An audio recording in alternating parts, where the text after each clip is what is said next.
iba't ibang paraan inalala ng ating mga kababayan sa iba't ibang panig ng bansa ang unang anibersaryo ng Bagyong Yolanda noong Sabado. Pero saan mang bahagi ng ibabaw po ang dasal para sa mga namatay sa sakuna. May news to go si Oscar Oida. Nagliwanag ang daan mula sa Tacloban Airport hanggang sa Barangay Tagpuro sa Tacloban City sa Leyte. Ang 20 kilometrong highway na puno ng kandila bilang paggunita sa unang anibersaryo ng hagupit ng Super Bagyong Yolanda. Isang cultural night naman ang isinagawa sa Palo, Leyte. Nagtanghal ng isang dula ang grupong PETA na pinamagatang Padayon. Umiikot ito sa istorya ng paghahanda para sa kalamidad.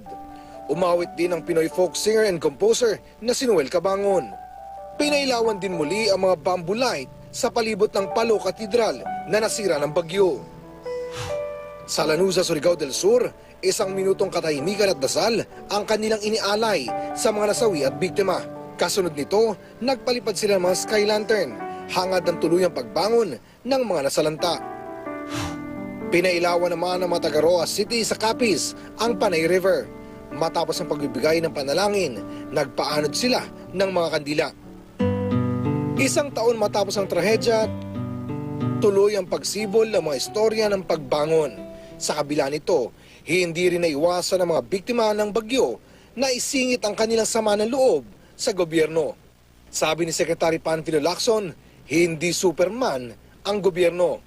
Ang rehabilitation at recovery plan ay posibleng abutin ng 2 hanggang 3 taon. Oscar Oida, GMA News.